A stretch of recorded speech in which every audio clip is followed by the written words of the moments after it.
Hey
guys, welcome back.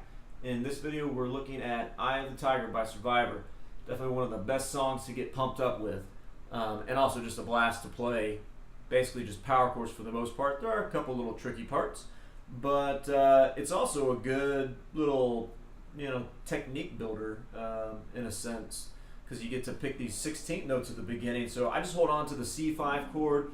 We're starting here on frets 8 and 10. And you put a palm mute on with your hand here, with the heel of your hand, just kind of rest around the saddle there. And play around with how you have your pick positioned, how much pressure you're putting on your pick, how the pick is facing the string, how much tension is in your body. To get this stuff moving quick and even, I think, is the more important thing.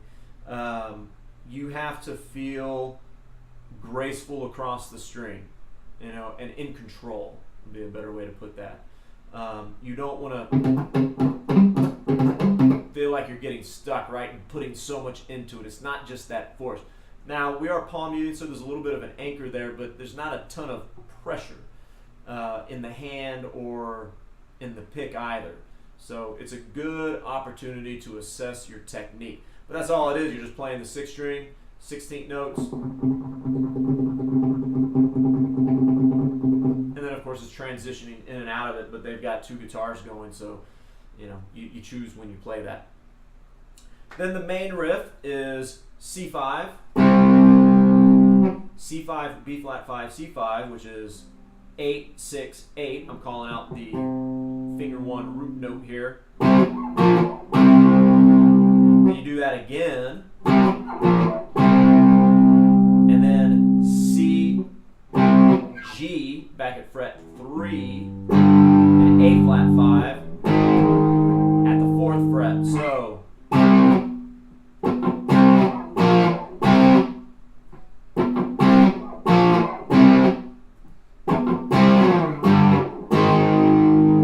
that's the main riff. That's what everybody always remembers. As far as the guitar is concerned, that's the main piece, and what you're going to have a lot of fun with. I was throwing in a little rake in there in between the chords, just a quick little down up whip right here, and then again, and again. So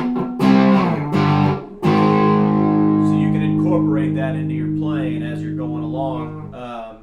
It should be easy if you've already done something like that, but if you haven't, then get the chord progression down first, trying to listen for the timing, and then add the rake in after the fact, because it's not super important. It's just kind of like a momentum builder.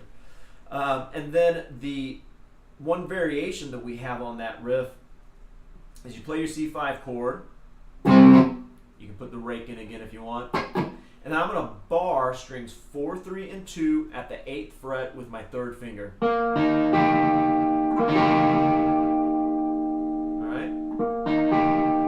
And then that's going to transition between this, it's a C minor 7 chord, and then a B flat chord. So that's finger 3, barring strings 4, 3,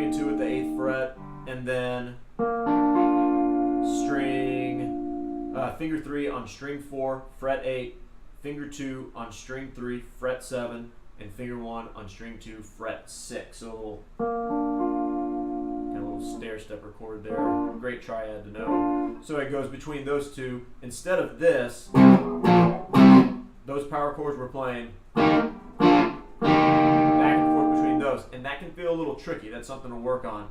I use finger 3 bar there. I find that to be the easiest. You might think something else is easier, but you're in and out of it quick, so find something that you can maneuver with quickly. And then it finishes the same way. So it's still the main riff. It's just like a substitute for it. Let's put all that together real quick.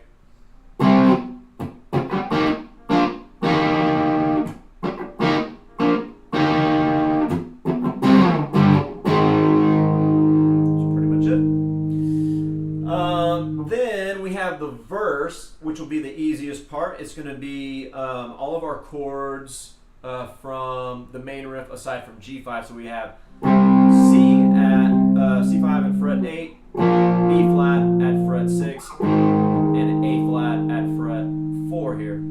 So it's going to be a whole note, a full measure of C5. You just let it ring out, and then A flat 5. And then B flat 5, and then C5. Then you repeat all that, C5, A flat 5, B flat 5, and then C, B flat, half notes. And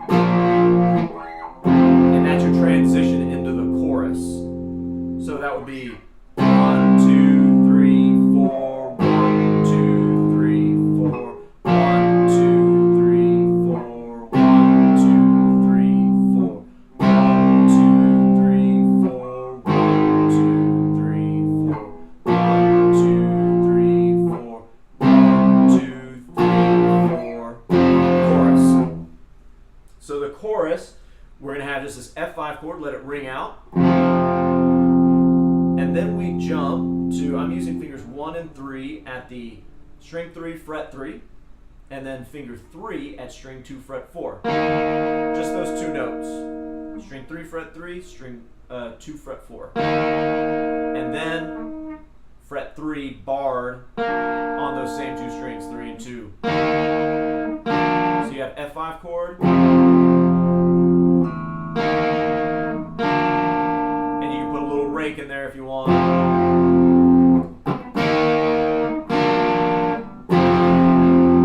Then the second time you go C5 to B flat 5. Then you repeat what we did first. And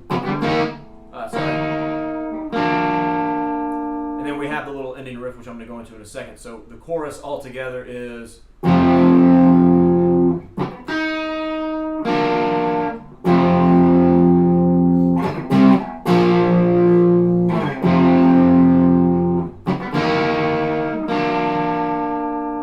And then we get to the last little bit, which is this, all on string 4, fret 3, 2, 3, 5, 3, 5, 6.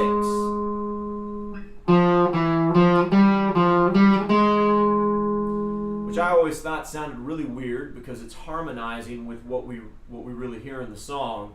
The riff sounds odd. What I would play or like to play, substitute it with, is 6, 5, 6, 8, 6, 8, 10.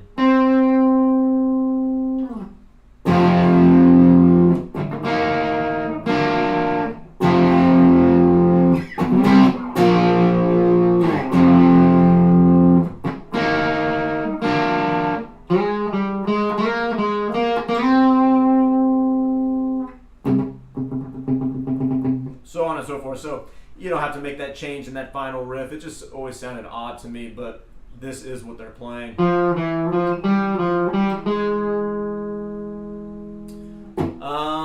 And I think that is everything, guys. So, you know, leave the rakes out, like I said in the first part as well, the main riff. Add that in later. Just get your chord transitions down, figure out how you're going to place your fingers on the instrument.